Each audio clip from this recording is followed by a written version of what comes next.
Let's get ready to rumble! There's a war going on outside. No man is safe from. No man is safe from. No man is safe from. You can run, but you can't hide forever. But you can't hide forever. But you can't hide forever. Good afternoon, ladies and gentlemen. This is an emergency. We bring you this special radio television broadcast in order to give you a dire warning.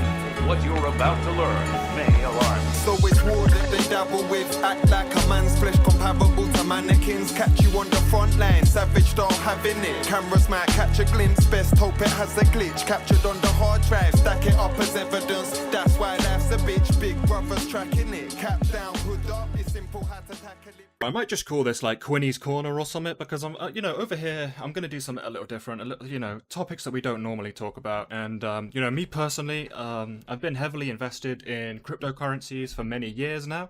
And I know they generally get a bad rap in, sort of left-wing circles, generally speaking. And some of it is warranted, some of it's not warranted. So I'm basically just going to, talk about an article here that came out fairly recently, which was called The Headache of Crypto-Colonialism. And essentially, this article is talking about one coin specifically, Cardano, which, full disclosure, I am actually heavily invested in.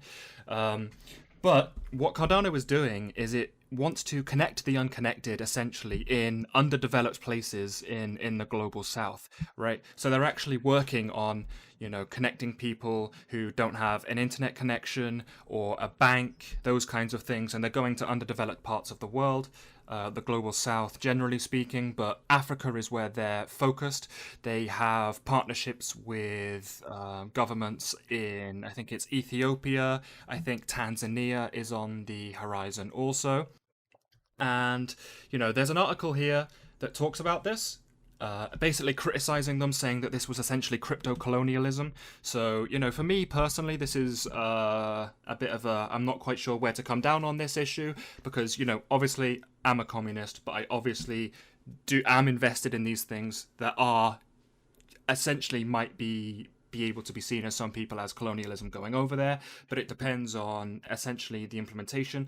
But I'm not totally happy about it because, the founder and the CEO is basically like a giant, right-wing libertarian type dude.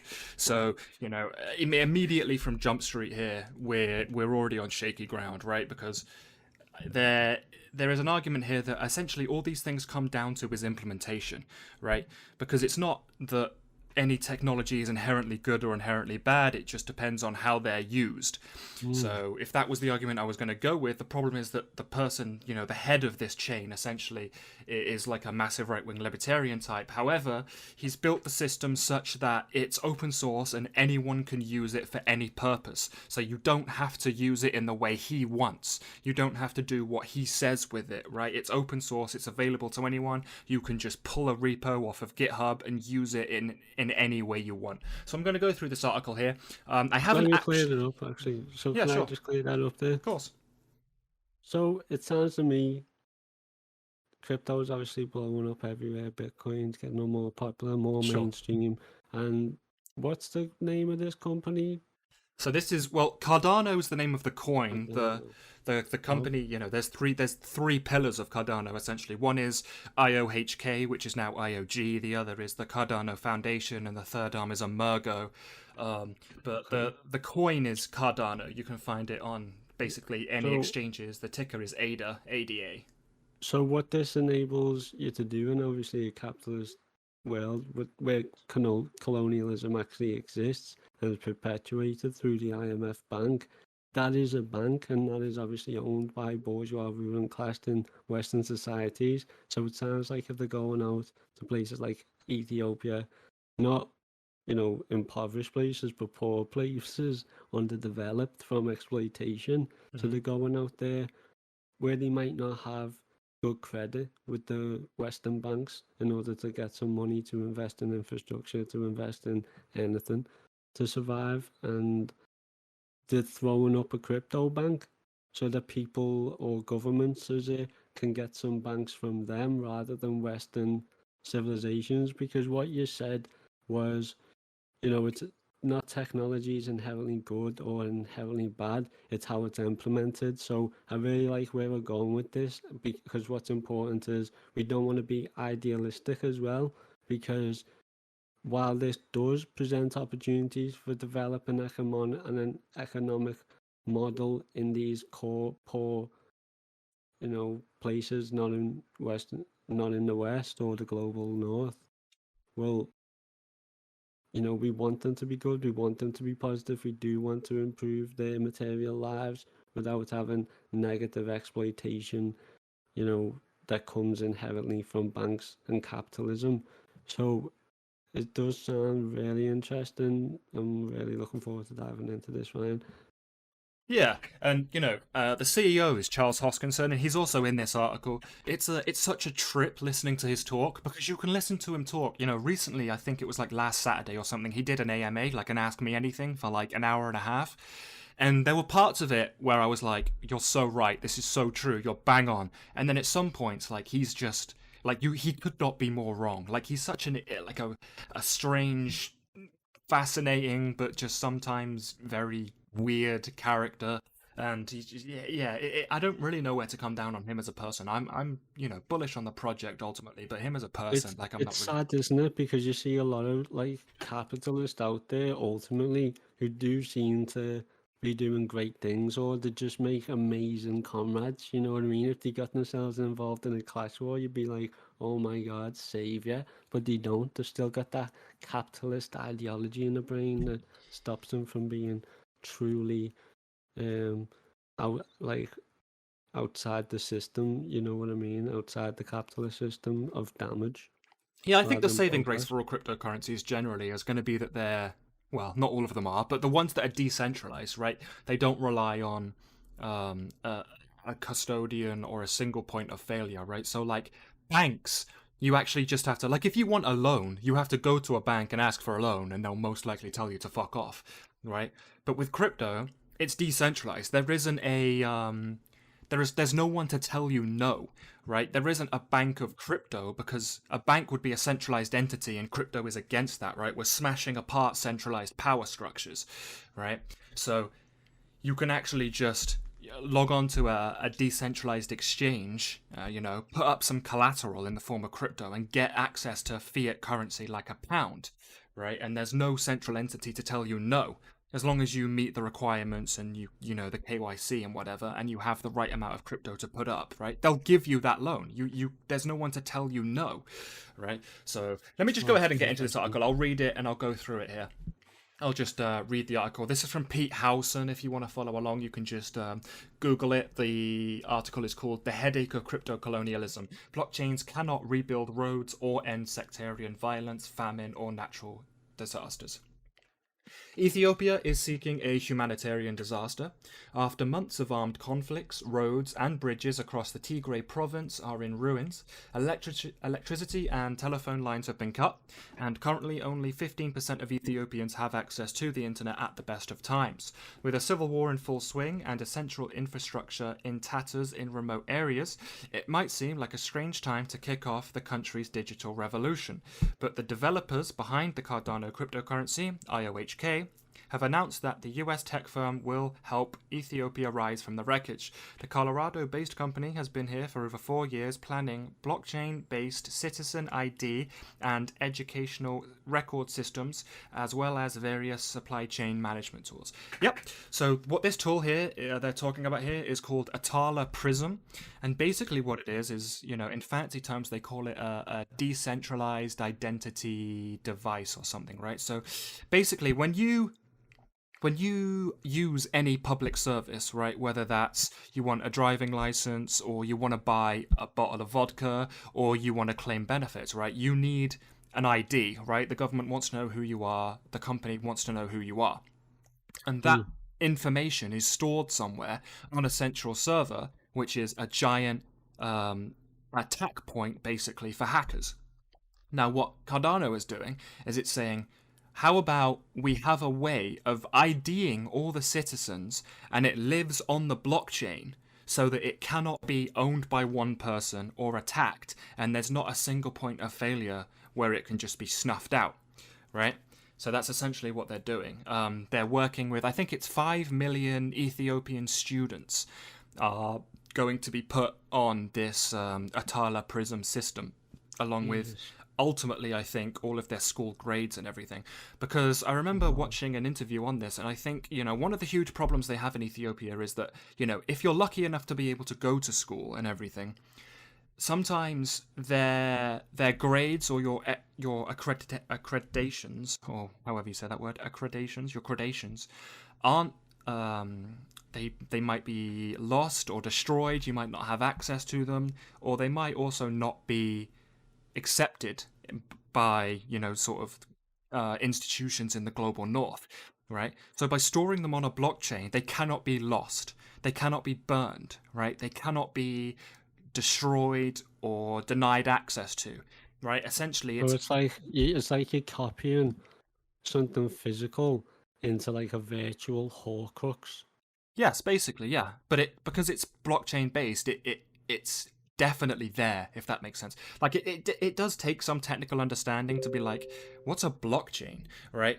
Like if you don't know what a blockchain is, this might just be like super confusing. But it's literally as it says, like it's a chain. Imagine just like a series of blocks all chained together, and each block essentially has like you can put a load of information in it, like time, date, age, right? So you can just put all this information in blocks, chain them together, and they can live out there forever. So, that's the idea. We're going to take 5 million Ethiopian students, take their identities, and put them on the blockchain. Now, what this person is essentially doing is saying, well, by doing this doesn't, the country's in a state of civil war, which is true. They are in a state of civil war, there's no doubt. So let me keep reading here. It says here that the initial plan is for a Cardano application. This is the Atala Prism, is to be used to digitally track students' grades and academic performances across the country. The developers then hope to expand the system, incorporating an Ethiopian-wide cryptocurrency payment system before connecting the entire African continent together with Cardano infrastructure. That's true. The platform could possibly enable access to crypto loans or decentralized finance. Yeah, DeFi. Yep, so this is also very true. And this is what I said at the beginning, like when you listen to Charles talk, sometimes he's completely on the money and sometimes he's batshit crazy. Like with ideas like this, I think he's completely on the money, right? So decentralizing power, blowing it to pieces so that there's no one entity telling you have to do this, you can't do this, you have to go here, you can't do here, right? So you smash that power up into millions of tiny little pieces and give each person a tiny little piece and use crypto as the currency to make that happen. So like I said, if you want like microloans or microtransactions, you can do that with crypto. You don't have to try and apply to a bank, which will definitely not accept Ethiopians, generally speaking, right? Because they want credit ratings, they want all this nonsense, they want your income, they want, right? And, a lot of, people in Africa, generally speaking. Exactly, right? And a lot of people in Ethiopia just don't have that, right? So what's the chance of them getting a loan from a bank? It's zero. It's definitely zero. Not only for financial reasons, but obviously for political reasons, right? We know the IMF cracks down on them. We know the World Bank doesn't want them having access to large amounts of capital without, without selling something in return, essentially. With COVID-19, I'm continuing reading, with COVID-19, war, famine, and much of Ethiopia's population is already living well below any reasonable conception of a life with dignity. A United Nations Special Rapporteur on Extreme Poverty said the project might seem like a pie-in-the-sky idea. The company's optimistic investors think otherwise. The deal's announcement pushed Cardano's token to all-time highs in May. So yeah, this is true. I mean, we don't really need to get... token? So a token is basically just the coin that you invest in. So you know how like Apple has got a stock on the stock market? And you buy the stock if you want to invest in Apple. It's the same thing with Cardano. So Cardano's got a token called ADA, and if you can basically think of that as like buying stock in ADA. So Cardano's got a stock. It's not a stock; it's a crypto. But yeah, and like basically. A money. But are they separate things though? Like the currency and the stock, yeah. Yeah. Yeah, it's not actually a stock. It's just like a stock. I'm just using that like an analogy. Okay. But it's a cryptocurrency, But yes, it did push it to all-time highs. We don't need to talk price or anything, but yes, the price did go to the highest it's ever been in May when the company announced this deal. That's definitely true. Was you trading them? I don't trade. I just buy and hold the coin essentially until it hits my my sell targets. You know, I've seen a lot of data on like traders, and I think statistically most traders lose money. I think it's like 90% of them lose 90% of their money in 90 days, something like that. So I don't trade. I'm not constantly buying and selling. I literally just buy, continually buying, always buying. I've been buying this coin since 2017, and I just sit on it, and when it hits my sell targets, I'll sell it. Essentially, that's what I'm doing with it. So the article. Me and you are going to North Korea on holiday. I mean, I'd love to go to North Korea. Actually, I mean, Yeah, there's I've been fantasizing about it recently. Like seriously. Yeah, I'm pretty sure I saw you know, Ben Norton from the Grey Zone. You know, I'm always talking about how great the Grey Zone are. They recently did an episode on. Joe Rogan had like a supposed North Korean defector on who like just came up with like the craziest, wildest shit. Yeah, the worst. Have you not seen that video? Yeah, I've seen the clips that the Grey Zone episode showed. Yeah, it was batshit. You'll have to insert the audio from. We should do it. Yeah, we should do an episode on that. Talking about goddamn, like somebody's gonna be begging with the guts hanging out, like bro. Yeah, guts are hanging and he out. had like no trousers on. It was so random. And like, what are you gonna do even with money? You're gonna go to a Mackey's with your guts hanging? Like, come on. Yeah, and like, people one like train in the whole country. Yeah. Look, that's one of why I want to go, and what motivated me so much. I'm not lying. Was seeing that. Because it was recent, wasn't it, over the last couple of days, and it's just one of them. Then you could go and just say, look, I've been there, I've seen this. That's bullshit. Like I've literally seen it. You know what I mean? Sure. That would be the best thing to go, like, to come back as like evidence for like the advances in socialism. Sure. The article continues, blockchain projects can do very little to repair the roads and build strong political institutions in places like Ethiopia. Innovators are not drawn to fragile states because they want to fix things. Poverty and corruption are ideal conditions for entrepreneurs, exploring opportunities to extract resources from vulnerable communities. So, look, this is definitely possible to do with cryptocurrencies, right? Like, because I said, you know, tech is a neutral thing and it can be wielded by anyone, right? To essentially achieve any means. However, there is a project on Cardano using the Cardano blockchain called World Mobile Token, and they are literally building the infrastructure back in places like Ethiopia and Tanzania, right? They are building internet routes. You know, I'm not that technically minded, but they are installing telcos and internet access to literally build the infrastructure of places like Ethiopia. And because of the decentralized nature I was talking about before, it will be up to the people of Ethiopia and Tanzania and any other country to decide what goes on with the blockchain in their area, right? And you just mentioned if you're lucky enough to go to school, you open up the internet. That's, you know, world history is at your fingertips, like, so that's powerful.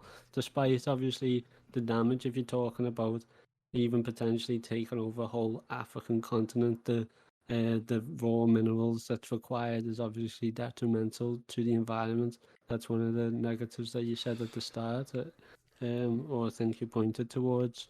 So, but you know, when you outweigh the potential of educating entire Ethiopia, when they've like intentionally been, you know, strangled by the United States into a perpetual state of poverty and nothingness, you know, I'm supporting it so far. Obviously, I've still got my hesitations because I don't want to be an idealist. Of course. But, you know, this is one of the things that I think Charles is correct on. You know, sometimes he's batshit crazy on things. There's no doubt about that. But because he is a libertarian, he also, like, you know, hates the government, right? So he hates the US military, he hates imperialism, he hates the idea of other countries going to other countries and deciding their fate, you know. So because of the decentralized nature of the exchange of the blockchain, right? It means that it doesn't fall under any one person's control, right? So when the IMF or the World Bank goes into a country like Ethiopia, you know what they want, right? They're an arm, they're a tentacle, essentially, right, of the US military imperialist machine, of the empire, and you know what they want, right? They're not going to be, maybe it's good, maybe it's bad. It's like, no, you know what they're there for. They know what they want. They want to expand their own geopolitical control, and they want to essentially, carve up Ethiopia and sell it back to themselves.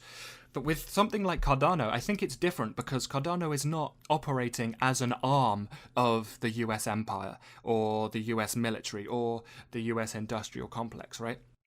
Essentially, this is just a network for the people of those nations to be able to decide what they want to do with it. Because, again, tech is neutral, right? Again, it can be used in one way or another way, up, down, left, right, At least these blockchains are, there are definitely arguments that can be made that certain tech is, it takes on the class characteristics of the people inventing it. But because... It's a complete... Sorry. No, I was just going to say, but because it's decentralized by nature, that's why it's not true in this case. Because the people of Ethiopia can take the blockchain and do whatever they want with it. So they're not reliant on whatever Charles thinks or whatever some asshole in America thinks. They can take it and do with it whatever they want themselves.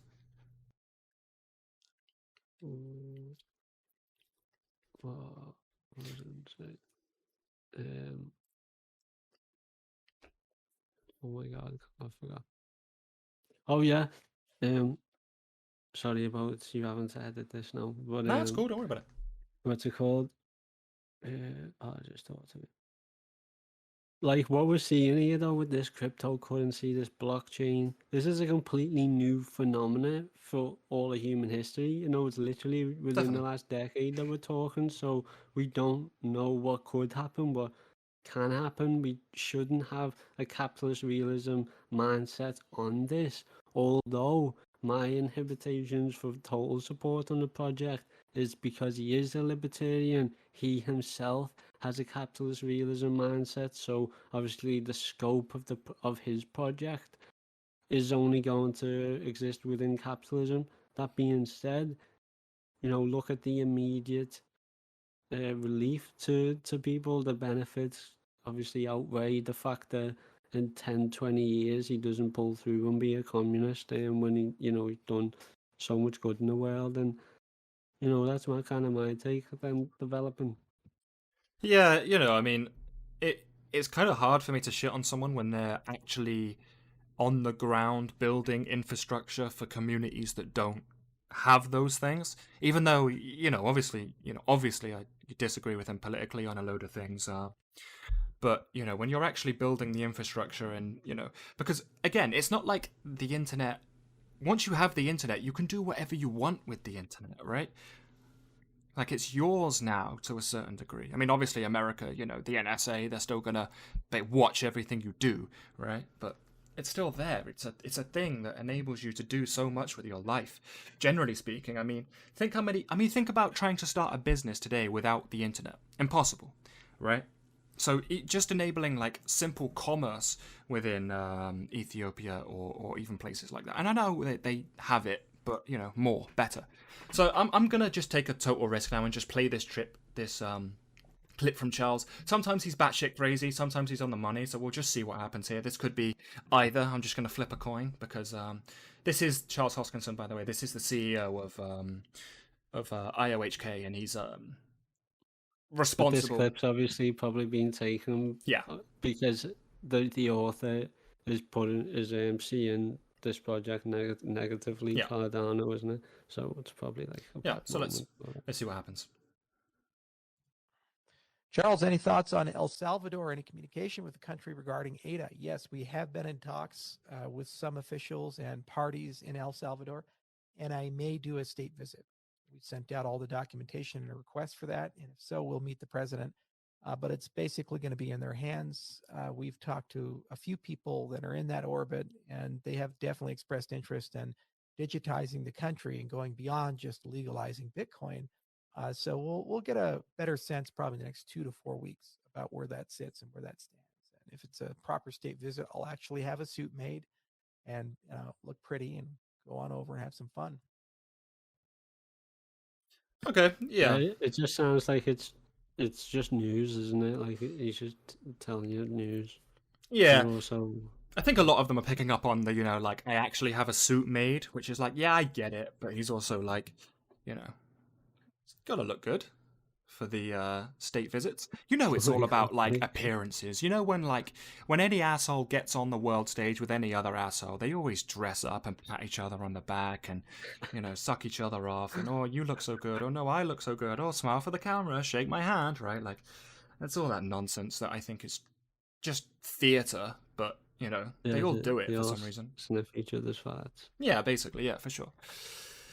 Continuing on, Cardano's also chasing opportunities in El Salvador. Last month, the country's president, Nayib Bukele, I cannot say that, I'm sorry, Nayib, and 27-year-old crypto investor Jack Malars from Chicago proclaimed Bitcoin as the Central American country's new official currency. Starting in September, all Salvadorian vendors with an internet connection will be breaking the country's Bitcoin law if they aren't offering crypto payment options. So this actually happened yesterday. So this article was written months ago, but this actually happened yesterday.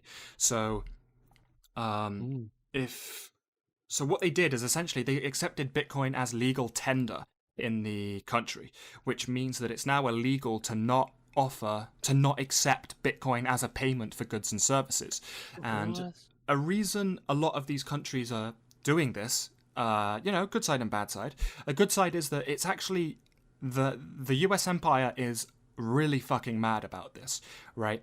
Because now that this country, El Salvador, has access to Bitcoin as a currency, they don't have to go to the IMF and the World Bank anymore and say, hey, we need this amount of a loan.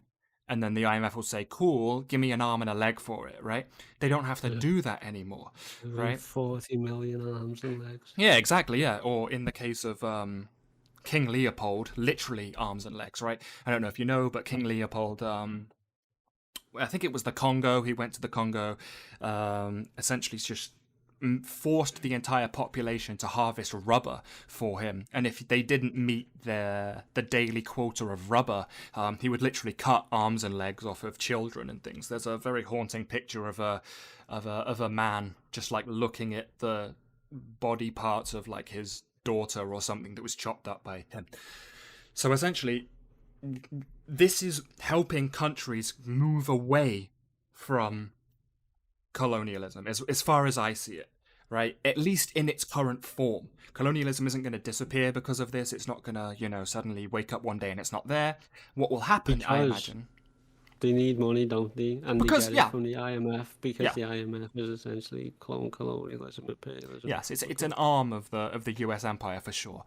And the way it works is, they essentially deprive these nations, and they have been for centuries, right? That's why when people talk about, like, well, why does the global north have all the money and the global south doesn't? It's because we had an empire and we extracted all the wealth from those countries, right? It's not that they don't have resources, because they're all resource rich. They're very naturally rich in resources, all of those countries.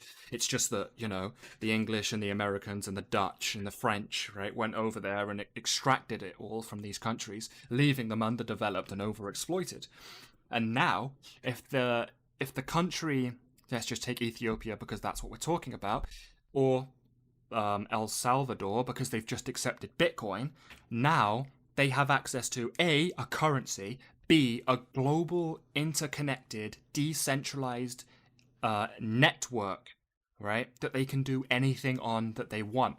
They can buy, they can sell, they can put their Bitcoin up as collateral and borrow dollars against that, or pounds or euros, whatever, or whatever fiat they want. I don't actually know what the fiat currency they use in El Salvador is, but because the dollar's the global reserve currency, I imagine dollars are there. So in that aspect, I think it's positive to move away from the US empire having all the power and move things into blockchain, right? Because they're decentralized. As long as the blockchain is decentralized, you can get centralized blockchains. I'm kind of excluding them because I think that they are sort of antithetical to what in my head is where we should be going with this crypto revolution, right? And it's smashing power to pieces, smashing the idea of a central owner that can say yes or no to you, getting rid of that notion, smashing power to a million pieces and giving every person a piece. And that's so in that aspect, I'm a fan of it. The article continues. Mallers presented his big Bitcoin experiment just weeks after the US threatened to pull El Salvador's aid package following deep concerns around civil liberties, extrajudicial killings, and human rights abuses. Despite claims that Bitcoin will help El Salvador's poorest by banking the unbanked, in the UK, they looked at blockchain for good projects across the global south, suggesting that its economic benefits, including land, user data, and other resources that are the main drawing cards for these experiments. Critics have a name for this sort of thing called crypto-colonialism, right? So this, to me, is not crypto-colonialism. It's getting them away from colonialism, in my eyes, right? Because, I mean, even in that article, in that paragraph, look what they said. The US threatened to pull El Salvador's aid package, right, for made-up human rights abuses. Everybody here, and that, everyone who can hear this knows that the US does not give a fuck about human rights abuses. So what this actually was about was that when El Salvador said we were going to accept Bitcoin as a currency, the US threatened to pull their aid package because they were not happy about losing their power.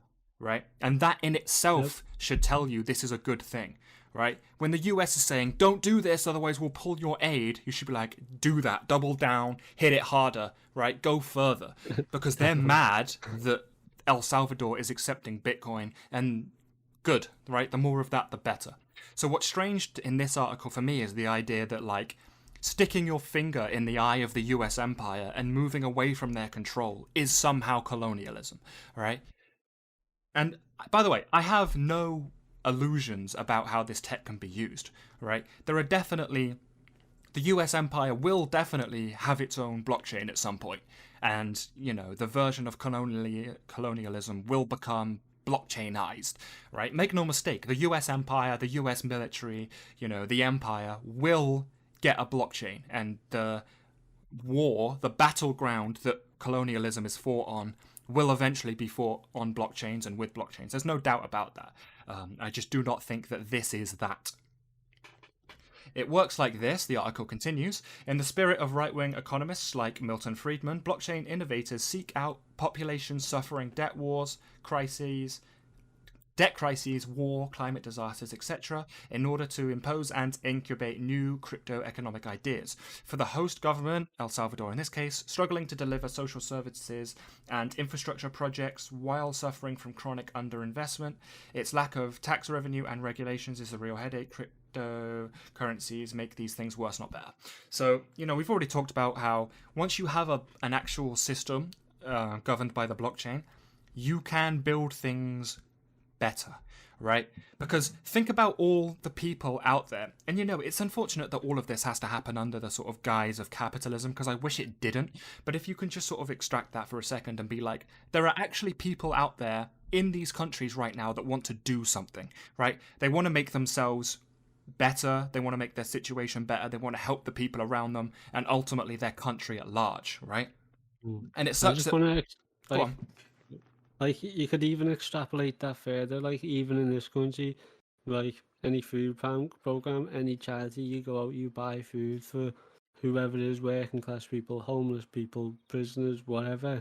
You're still walking into a Tesco or a flipping whatever shop, you're still paying that capitalist money, you're still contributing to capitalism. You can't escape it. Do you know what I'm saying? Right. So I'm starting to believe, like, the article, whether they started trading in shoelaces, bottles, like pears, or flipping or like any currency. I'm just starting to think, like, because the author can see no alternative other than capitalist realism, then it has to be negative, and that's dogmatism. We don't know the future. Like I said, this is a new phenomenon.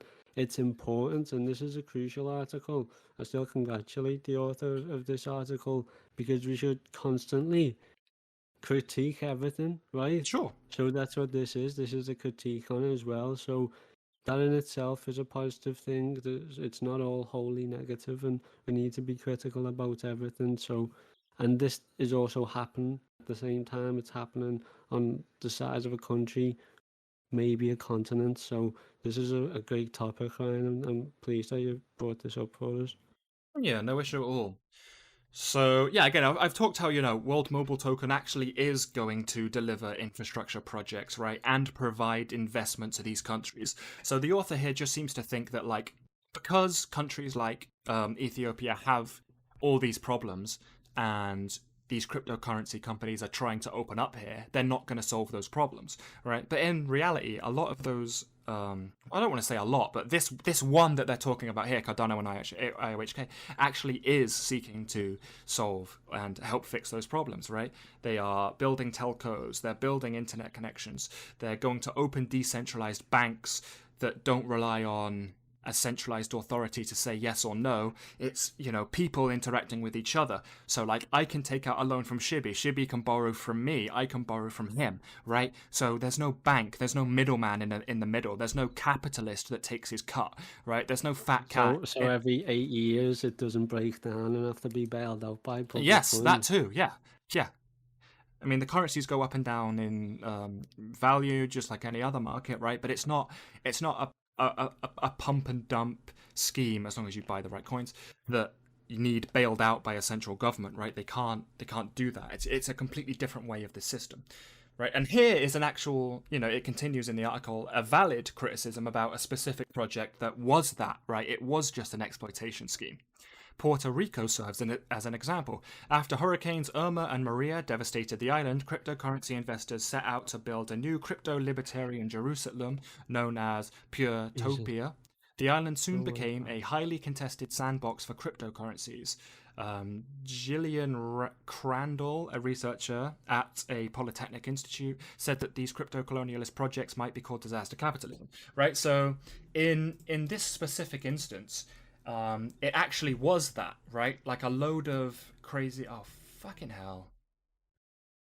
You need to pay your 50p a week if I you want know to it's a read, nightmare. All I wanted to do was read human history. Human sucks. history is owned by the capitalists, not the people. God. Yeah, but here's You weren't even there, the cheeky bastards. Definitely. So, but yes, this is actually an example of how this technology can be used for bad, essentially, and go and fuck things up, right? There's a bunch of right-wingers got together and essentially used cryptocurrency as the tool to essentially exploit the country, right? To rid it of its wealth, right? To grab things from it, which is the exact opposite of what Cardano wants to do, which is build the infrastructure back up and then leave it up to them to handle, to control, to do whatever they want with, so that they're not going to be victims of whatever AT&T wants you to do, or whatever Sprint wants you to do, right? Or whatever, BT wants you to do, essentially. But yes, like I said, this tech is neutral. It can definitely be used for evil as well. There's no doubt about that. Yeah, state adverse tech companies, yeah, for sure, typically tout the advantages of evading tax via cryptocurrencies as a means of encouraging foreign investment and entrepreneurial spirit among the locals. Yes, of course, you can use it to evade taxes. You can also use the dollar to evade taxes, because the IRS or the HMRC in the UK don't tax the rich, right? That's just a universal thing. The rich don't pay taxes. Everybody knows that. The rich don't pay taxes whether they're paying in dollars or in cryptocurrency, right? They don't pay taxes. It's fucked up. That's the reality of the situation right now. I wish I could change it. I wish we could make it, well, obviously, I'm not in this just so the rich can pay a higher % of their tax, right? I mean, let me give you a scenario. Yeah. Go for it. You're the Prime Minister. Sure. In your fucking pissy smelling fucking office in fucking Parliament, yeah, in whatever it's called, fucking that bill, it is Parliament, isn't it? I know, because of civilization again. You're in that pissy fucking office. Your mate walks in. Your mate is a flipping, obviously a CEO of a few corporations. Obviously, you've been to the same school and know all the same kind of fucking ruling class parasites together, yeah. obviously, it like your goal as an MP is to like save money and cut money and all that.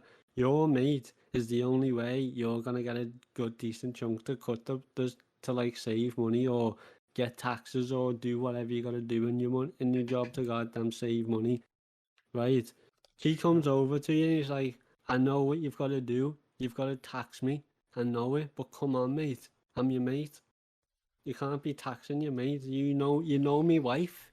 You know you went out with us on a yacht last summer. How am I meant? We can't do that again. You're making me skint. We can't go on a yacht next summer if you're gonna tax me. And then he's like, the politicians obviously like, oh, obviously, okay, I won't tax you. And what I'll do instead is tax the working class people. Literally what happens every single goddamn year. Yeah, I mean, it's definitely social, right? We talk about like the social implications of capital a lot, right? Essentially, all these people go to the same cocktail parties, they know each other, they all go to the same parties on the same yachts, right? So it's class solidarity, basic class solidarity again. But yeah, well, you know, the rich never pay taxes. It's an international thing. It's global. Doesn't matter where you go, what country you're in. The rich do not pay taxes. That's just how it is. Wish I could change it, but I cannot. The article continues. Proponents of the Ethiopian Cardano deal suggest that the partnership will work wonders for corruption and transparency. Their research, however, takes a more dystopian look. I don't know what this is, or if it's like it's a whole paper. I'm not going through a whole paper, but essentially, transparency it 100% will help with, because everything on the blockchain is public, right? So every transaction that takes place on Cardano, you can see, right? It's not secret, it's not a mystery, it's not held by some bank that can hide whatever they want from you. The ledger is public to view at any time. I could pull up the ledger right now and I could see every single transaction that's taken place on the Cardano blockchain since it was founded, right? Everything is there. It's public. Anyone can view it at any time for any reason. There's no trust. You don't have to, oh, just believe me, I paid you. No, you can go onto the blockchain, you can give them the transaction ID, and you can pull it up, right? So it's definitely more transparent, definitely. With the use of smart contracts, decentralized surveillance capabilities, and automated conditions that can be encoded into payment platforms, individual citizens and even whole populations can use their economic sovereignty while tech companies and central governments track and manage how citizens' users funds can be spent. So part of this is true, part of this is not. So with smart contracts is basically just like programmable contracts. So like, you know, when you sign a normal contract, like when you start a new job or a will or whatever, you have to sign a contract which basically says like, when this happens, then this happens. Smart contracts are basically that, but in code, controlled by the blockchain. So I could create... When was the last time you signed a will? I haven't personally, but you know, someone out there listening right now is like, damn man, I had to deal with my grandparents' will last week or something, you know? It's a very real thing. I hope so. Me too, Rest but in power. it's a very real thing. But yes, it's basically, you know, smart contracts is basically just a contract that's handled in code. So you can create a smart contract to do whatever you want, execute it on the blockchain, and then when a set conditions met, then it executes essentially. So I could like bet you on the, and I could make a bet with you, and we could do that on the blockchain, right? Like I could bet you that, I don't know, anything. I could bet you that, you know, the price of this will be $10 by next year. And I could write that in a smart contract, execute it, right? And then it either happens or it doesn't, and I'll be paid or I won't be paid. And that will happen automatically. It's not reliant on... Yeah, that's what I'm saying. That's how it works, right? Because normally, let's say you go to a bookies and you make a bet. Right, you bet them that the next U.S. president is going to be this person, right? You make that bet, you take your little bookie slip, you go home, you sit on your ass, you wait for the next presidential election, boom. The next president is the one you thought it was, you've won the bet, right? You go to the bookies and you cash it in. It's also possible that you go to the bookies and they say, no, go fuck yourself, right? But with a smart contract, that's not possible, right? Once that code executes, you will either be paid or you will not be paid. Right? Either the condition is met or it's not met. If it's met, you're paid. If it's not met, you're not paid. It's automatic. There's no person that stands in the middle that says, actually, I say no. Right? It's handled by code. Now, again, as with all tech, this can be used for good or bad, right? Because you can implement surveillance capabilities in that code. That's true, you can do that. You could also, what else does it say here? Central tech companies and central governments can track how citizens' funds are spent. Yeah, that's also true, because the blockchain is public, right? And when the blockchain is public, anyone can see the money, which means that the government can log on and see how much money you spent here, when, why, where, right? And that's as it stands today. There are ways around this. In Cardano, you can just use different transaction addresses, like different wallet addresses, so that, if you only use one and then throw it away, get another one, throw it away, it makes it harder to track, but it's obviously not impossible. And there are companies out there now that are springing up that are tracking transactions on Bitcoin, for example, mainly because of like ransomware, like criminals who hack into systems, lock it all up, and then say, if you want it unlocked, pay this amount of Bitcoin here. So those companies, went to the FBI and said, hey, I want my money back. And they were like, damn, we actually need to build tools now to like track money as it moves over the Bitcoin network. So they can now do that. That's definitely true. There are now privacy coins popping up, which hopefully take off more, so that, the government can't track those kinds of things. It's a cat and mouse game. It's always going to be that way, right? Some new tech pops up, the government wants control over it. Some new tech pops up, the government wants control over it. It's a game that we're playing with them forever. It used to be the same thing with TV, by the way. I know that, most of the people listening probably won't even remember this, and I don't remember it because I wasn't born, but I know it happened. So when the TV first came out, there were no adverts on the TV, right? No adverts. There were 3 channels, but no adverts. And then eventually, what happened? The advertisers wanted in, the government wanted in, surveillance wanted in, right? And now the TV is completely tracked by the government while making you watch ads for it, right? The tech never starts out a problem. It starts out, with good intentions, and then the government and the NSA and GCHQ and all that jazz, they stick their finger in the pie ultimately, and they try and warp it to their own ends. Yeah. John O'Connor, Cardano's Africa director, said that the company's crypto experiment could make a much bigger splash in the poorest parts of Africa relative to only marginal improvements for countries like the UK. But digital ID schemes have always proven to be an intolerably hot potato in the UK, consistently rejected by the public because of snooping concerns. Not so in the global south. Global tech companies, with the help of autocratic politicians in financial pickles, are imposing systems of crypto surveillance without public debate on entire populations. This includes refugees of other vulnerable groups in Tigray, where local interests sit squarely at odds with the Ethiopian government. Unruly populations can be easily disciplined just with code, not cannons. Blockchains can't build roads or end sectarian. In fact, let me do the first 2 first. So, listen, yes, this is true. When you decentralize power, it's up to power to decide how you want to use that power, right? So people, are ultimately responsible for how they use the tech. So if some kind of like genocide or mass murdering group gets their hands on it, they're going to want to use it for genocide or mass murdering ends. There's no doubt about that, right? It's the same thing with the internet today. I'm sure you've all read all those articles about like, ISIS using social media to recruit fighters. Like, yeah, of course that happens. Why? Well, because they are ISIS and they have the internet. So they're going to want to use the internet to do what ISIS does, right? That's just how it works. And it's the same thing with blockchains like this, right? Because it's decentralized, anyone can take it and use it for what they want. And that will also include genocidal megalomaniac groups. That will happen. It's the same thing with every tech that's ever been developed ever, I bet ISIS also have phones and the internet and radios, Those are also used by ISIS to do bad things, right? But that doesn't mean we shouldn't have the internet just because ISIS is on it as well, right? That's a childish understanding of how these things work.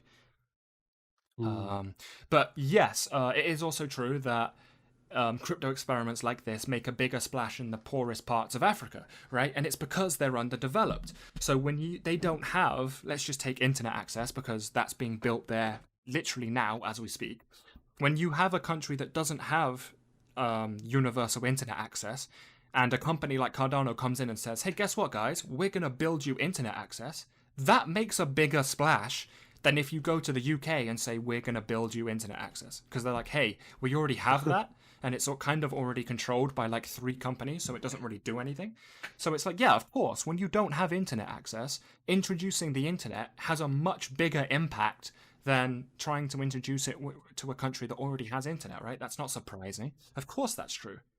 I mean, with the internet, even across Europe, I mean, it was during the information era. It was during a whole new era. Definitely. You know what I'm saying? An era of information and technological development. And by the way, blockchain blockchain is they that. need the internet, so you can't worry about, you know, other buildings, hospitals, schools.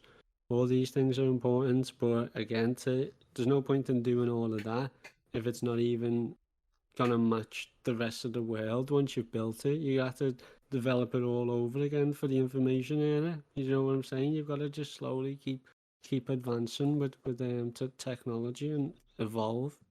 Definitely. And you know, blockchain technology is the internet of our time, right? Like, the internet was a completely revolutionary technology that changed humanity permanently, forever, right? There is nothing that, very obviously, right? Life before the internet and life after the internet, infinitely different and will be never the same, right?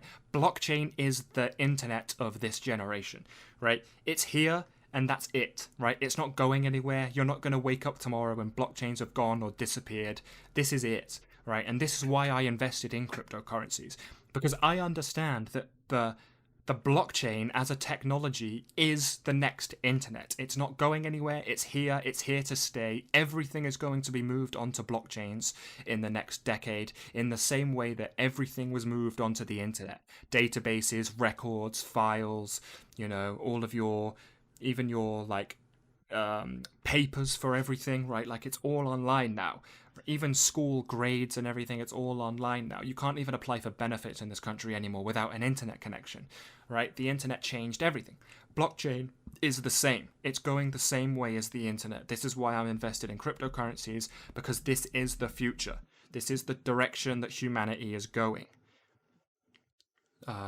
So yeah, that's why. Because, I heard some people say, crypto's just a bubble. It's going to be gone soon. You're going to wake up one day and it's going to disappear. It's just a fad. It's going to go away. It's not real. It's not here to stay. I fundamentally disagree. Imagine in the 1990s being like, oh, the internet's going to go away soon. It's just a fad. It's not real. It's not here to stay, right? You're a moron. And by the way, there are a lot of PhD, Nobel Prize winning economists who said exactly that. Paul Krugman, I'm looking at you. He literally said the internet's a fad. It's here. It's gonna disappear one day, right? I still think that. What? I've only mentioned. I was gonna say, like, what? I mean, listen. There's tons of fucked up shit on the internet, and I hate the degree of control that the internet has given the government into our lives, right? The NSA now sees everything you do on the internet. They have a one-to-one copy of everything that happens on the internet. It's literally enabled surveillance powers beyond, the imagination of books like 1984, right? And we all know the problems with him. But, in that book, the internet today has more surveillance powers than that society did, right? So it's fucked up in a number of ways. But it's not going anywhere. I'm not going to give financial advice or anything, but, I'm invested in cryptocurrencies. I mean, listen, I'm invested in cryptocurrencies. That's the future. That's the direction humanity is going. Do with that information what you will.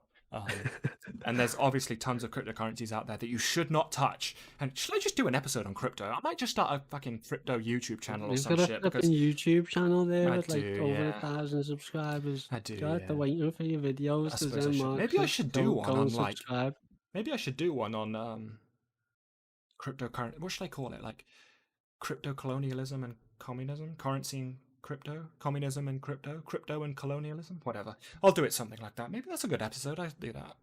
I should do that. Reptinism. Something like that.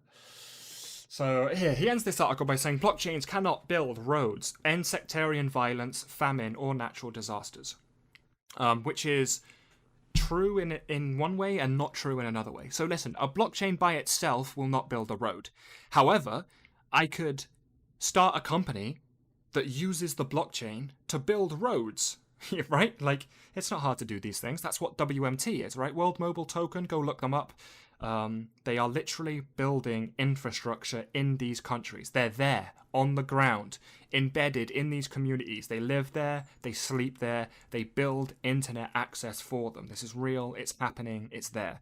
So they do build infrastructure. They can't end sectarian violence. Possibly, again, there's sectarian violence all over the world. Famine.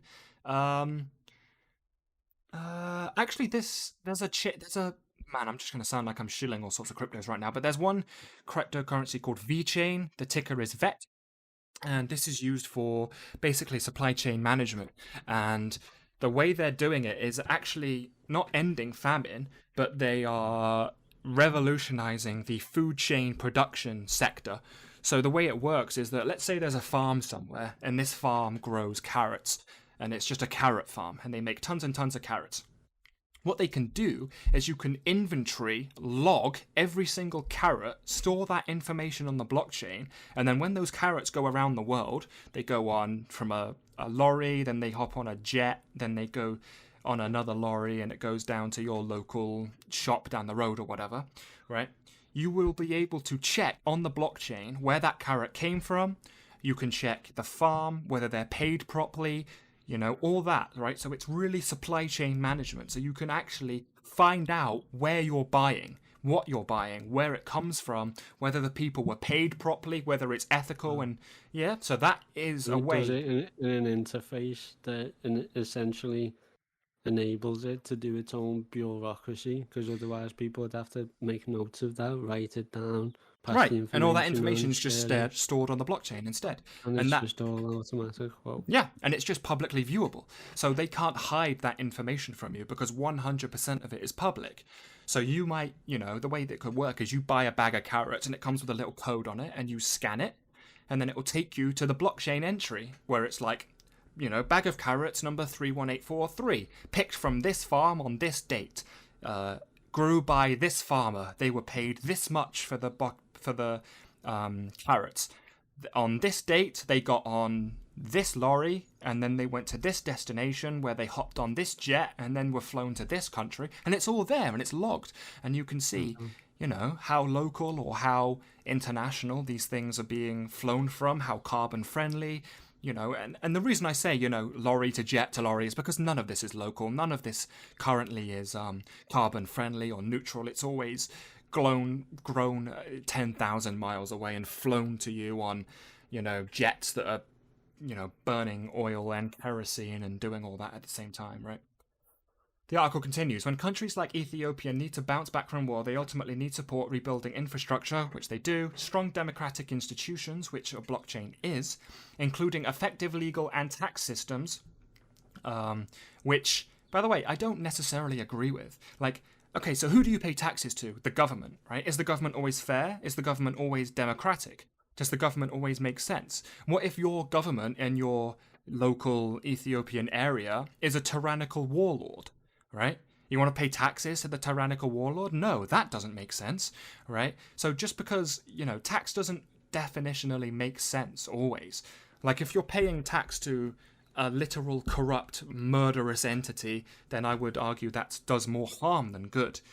And as for strong democratic institutions, so Cardano has a voting mechanism. You literally vote for projects to be built on the Cardano network. So it's called Project Catalyst, and I recently, a couple of weeks ago, just voted in Fund 5, and Fund 6 is open, I think it's like October 3rd or something. But basically what happens is, let's say you're a person out there with an idea. I want to build this thing, but I don't have any money. Cool, here's what you do. You get a proposal together, you come up with the idea, and you submit it to Project Catalyst. Project Catalyst then opens it up to everyone on the Cardano blockchain with more than 500 ADA, and they get to vote on what projects they want to see built, right? If your project gets selected, you get money to build that project. That's democratic, right? Everyone gets a vote. What gets voted on gets built. That's democratic. So, I think this author just doesn't really understand certain aspects of certain cryptocurrencies, because this is true for some cryptocurrencies, right? Some cryptocurrencies are not democratic. Some of them do not allow you to vote, right? Some of them are just centralized hot garbage, right? But the problem is that they've specifically picked on Cardano, which is decentralized and gives everyone the power to vote on what they want to see built on the network. That's the problem here. You should have gone after a trash coin, essentially.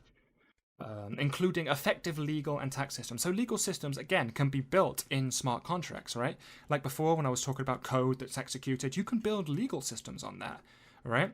But then the problem is, who do the legal systems serve?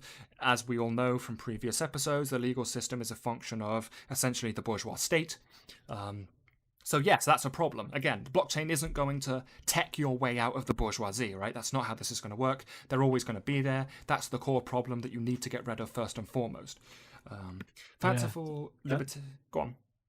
That was going to be another point of mine, is because I feel like the creator of this, what the fuck was it called? Cardano? Yeah, as I feel like the creator of this Cardano would do this in the United States. He would do it anywhere for all of those positive reasons. But obviously, we talk about you're not gonna get technology out of like the ruling class's hands. That's why he's got to go to Ethiopia to set it up, and they'll help set it up in the large scale. The ruling class in the United States aren't gonna let him. The UK, they're not gonna let him, because it fucks up their money incomes and their supplies and their economies. But so he's got to start building an economy, and I mean, it's a good consequence from it. But obviously, it's a fucking shit world that it's even gonna happen to be good. Yeah, and it's just unfortunate because all of this takes place under capitalism, right? Because we have capitalism. So, all these entrepreneurs, as they call themselves, who start projects and submit them to Project Catalyst, they're capitalists, right? They're going to become capitalists and they're going to hire employees, and, that's the reality of the situation. And I wish it wasn't like that, but that is how it is, because ultimately we still live in a world where the bourgeoisie have total control and capitalism is the mode of production that we're operating under, right? So it sucks. I hate that. I hate everything about that. And that is the problem with some of these blockchains, right? Is that that's going to seep in to the blockchain, and it's going to become a tool that they're going to use to fuck over nations. But what Cardano is doing to help prevent that is to decentralize power, right? Because if you smash that power into millions of tiny little pieces and give each citizen a tiny little piece, then a huge entity like the United States can't just come in, take over the power structure and say, well, this is ours now, right? We control this. You can't do that with a blockchain. You can't just take the seat of power like a king, put the crown on your head and claim that you own all of this. You can't do that with a blockchain. That's why, ultimately, I think this does not fall under the guise of crypto-colonialism. And that is essentially the article. I think also largely just because he hasn't even got a goddamn clue what colonialism is anyway. He hasn't got a goddamn clue on how to take over a whole country in order to extract as many resources for profit and distribution around the world. He's not like an actual imperialist in the sense that like he's conscious of what he's doing for profit. It's just, like I said, it's just a new phenomenon, isn't it? Yeah, and I mean, the flip side of the coin is, obviously these people that are doing this on Cardano are not doing it only because they're all sunshine, lollipops, and rainbows and they're just the best people ever. It's like, no, ultimately they're there for a profit, right? I'm sure they'll get some kind of profit out of it. Of course they will. And again, this is what I was talking about like, the unfortunate situation is that all of this is taking place under capitalism, which sucks, but that just is how it is right now. And I wish I could, wave a magic wand or click my fingers and change it, but I just can't, unfortunately. Yeah. It's interesting just looking at the nuance needed between, we're examining all the pros and the cons, the positives, the negatives, and then just basing up a whole accurate somewhat on that analysis of what's going on. I mean, and it's a good idea. It's good. It's interesting that we got this from an opinion editor of sort of a negative side, and we learned a lot from that, rather than just a one-sided thing that's all positive. Yeah, I mean, it's a giant topic, and I get it. It can be super confusing. And, like, if you've never even heard of cryptocurrencies before, or you're like, I don't know what Bitcoin is, like, what's a blockchain? Like, I get it. Of course I get it. It's super confusing. It's super technical. Like, and when you think about, think about the phone. Like, how long have humanity had a telephone? Decades and decades and decades. How many people can tell you how a telephone works? I can't, right? I can't tell you how a phone works, not really. I know that it converts, sound waves into an electrical signal that travels down the wire, but I don't know how it does that. And humanity has had a phone for decades, and I still cannot tell you how they work. Most people on the street can still not tell you how phones work, right? Same thing with the internet. Everybody uses the internet. We're using the internet. You're using the internet. Tell me how the internet works. No fucking idea, right? No idea. So I think, it's the same thing with blockchain. Like, this is a tech that everyone's going to be using ultimately, and basically less than 1% of people are going to understand how it works. So if you're not understanding it, then good, basically, because obviously everyone should try and learn as much as they can, but don't feel bad if you don't understand it, because, again, all of these technologies no one really understands, but they still work. You can still use them. It's interesting, yeah. But yeah, I just think, I'm bullish on cryptocurrencies generally. 10 years from now, it's only going to be bigger. 20 years from now, it's only going to be bigger. Just like the internet in the 1990s, it's only up from here on the macro scale. Yes, you can wake up one day and there's extreme volatility. The number goes down. You can get crashes in Bitcoin. Yeah, of course you can. You can wake up one day and the price is down 5k or 7k or 10k. Yeah, that definitely happens all the time. That is just what it is. But on the macro scale, years, not weeks, it's only up, and that is ultimately why I invest ultimately. All right then, guys, I hope that has been somewhat educational. You can also pull up this article, like I said, visit any of the links, go and read more about, potentially what this author had to say on the issue. He also did some other articles here. Yeah, like he's written like actual academic papers on the climate crises and crypto-colonialism. And I was going to go over this, but look at the size of this, dude. This would take actually forever, but I'm sure it's the same. But yeah, all right, guys. I hope that's been helpful. I will see you all in the next time. And just to anybody wondering where the hell they can find all of our other episodes, I think done like 47, or maybe there's more stuff on the Patreon. It's on patreon.com/lumpenpodcast. Also, because this is a new feed, I'm gonna need you to re-subscribe. So just hit that subscribe on all your platforms, get notified of all our future episodes. I hope you like hanging out with us. It's up for you to choose, make your moves, then you stand by it. Don't try abandon ship, fucking sink with it. One hand raised to the sky like you're done with it. 1 minute's fame's done, lost, now you're lost in it. 1 foot stuck in the grave, while the other kicks dust in your face as you dock for the exit in the maze. But there's none given, Mother Nature's unforgiving. Suffocate your lungs while living, dying from the inside out. It's how we're all existing, forced into the system. I pray days change and wage war as an instinct. That's how it is, how it is. That's how it is, how it is, how it is. That's how it is, how it is. Yo, it's war, straight to your door. Who's outside with the valley and the sword?